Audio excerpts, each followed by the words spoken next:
Halo, saya Indah Lutfia. Pada video kali ini, saya akan mendemonstrasikan mengenai pembahasan refleksi pada transformasi.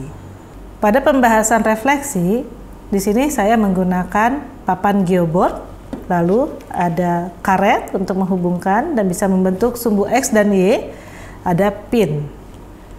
Oke. Refleksi. Refleksi berarti adalah pencerminan.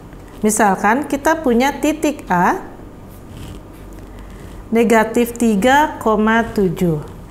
Direfleksikan terhadap sumbu Y.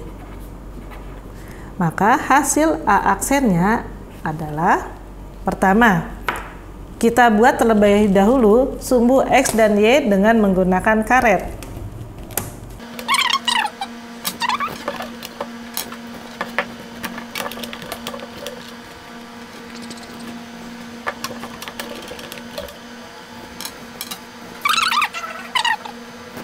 Ya, ini hasilnya.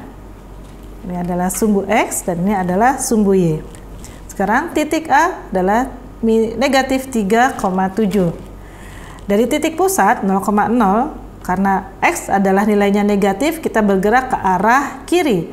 1, 2, 3, negatif 3. Lalu 7 adalah nilai Y positif, berarti kita bergerak ke arah atas. 1, 2, 3, 4, 5, 6, 7. Di sini adalah titik A. Direfleksikan terhadap sumbu Y. Ini adalah sumbu Y. Maka hasilnya adalah, kita hitung titik A terhadap sumbu Y. Sekarang dari X-nya sebanyak 3. 1, 1, 2, 3. Berarti ke arah pencerminannya kita juga bergerak sebanyak 3 dari sumbu Y. 1, 2, 3.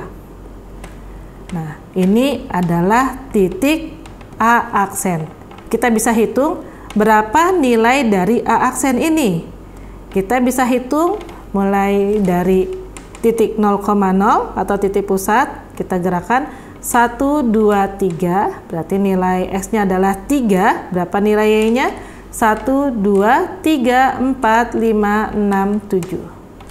Jadi, A aksen adalah 3,7. Sekarang, soal yang lain. Misal, kita mempunyai 4 titik. Titik A, negatif 2, negatif 1. B, negatif 2, negatif 4. C, negatif 5, negatif 1. D, negatif 5, negatif 4.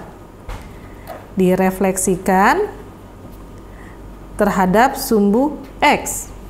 Berapa hasil dari pencerminannya?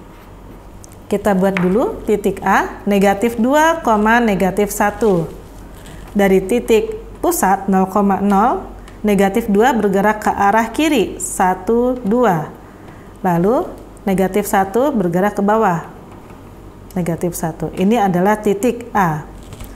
Lalu B-nya negatif 2, negatif 4. Kita ambil lagi pinnya, 1, 2. Bergerak ke arah Y negatif, berarti ke arah bawah sebanyak 4. 1, 2, 3, 4. Ini adalah titik B. Lalu C-nya kita ambil pin negatif 5. 1, 2, 3, 4, 5. Nah, bergerak ke arah bawah untuk Y negatif 1.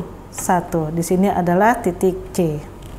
Kita ambil pin lagi. Negatif D adalah, kita ambil lagi titik D bernilai negatif 5, negatif 4. Dari titik pusat kita bergerak ke arah kiri, 1, 2, 3, 4, 5. Untuk Y-nya negatif 4 berarti bergerak ke arah bawah, 1, 2, 3, 4. Nah, di sini kita sambungkan. Kita bisa menggunakan karet yang lebih kecil jika memang jaraknya tidak terlalu besar. Oke. Nah, ini adalah titik A, B, C, D. Sekarang dicerminkan terhadap sumbu X. Sumbu X-nya adalah ini. Nah, kita akan cari tahu titik A dicerminkan terhadap sumbu X. Jarak titik A terhadap sumbu X awalnya bernilai negatif 2. Lalu Y-nya bernilai negatif 1. Jika dicerminkan terhadap sumbu X, maka kita hitung jarak dari sumbu X ke titik A ini ada berapa?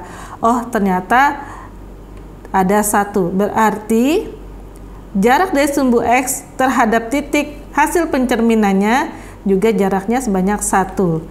Nah, nilai pada sumbu X-nya adalah tetap negatif 2. Di sini adalah A aksen. Berarti kita bisa hitung titik A adalah 1, 2, negatif 2, Y-nya 1. Lalu pada titik B, kita hitung, kita tahu jarak dari sumbu X terhadap B sebanyak 4. Berarti jarak dari sumbu X terhadap hasil pencerminannya terhadap B aksen sebanyak 4 juga.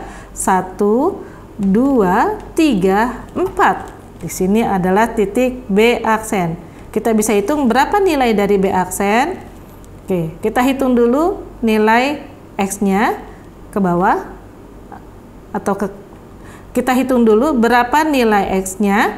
Berarti dari titik pusat ini 1, 2, lalu nilai Y-nya 1, 2, 3, 4. Jadi nilai B aksen adalah negatif 2,4.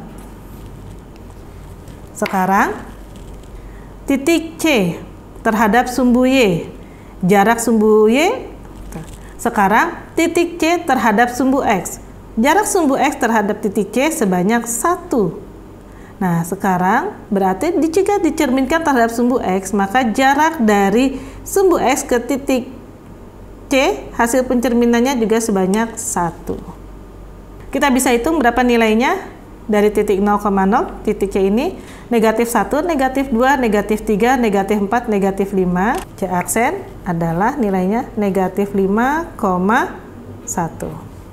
Nah, sekarang kita lihat titik D. Titik D adalah negatif 5, negatif 4 terhadap sumbu X. Kita hitung jarak dari sumbu X terhadap titik D. 1, 2, 3, 4. Berarti hasil pencerminannya juga sebanyak 4 langkah dari sumbu X. 1, 2, 3, 4. Ini adalah titik D. Sekarang kita mau tahu berapa nilai dari titik D ini. 0,0, kita bergerak negatif 1, negatif 2, negatif 3, negatif 4, negatif 5. Lalu 1, 2, 3, 4. Maka nilai D aksen adalah negatif 5,4. Sekarang kita sambungkan dengan menggunakan karet, dengan menggunakan warna lain. Kita menggunakan warna hijau di sini.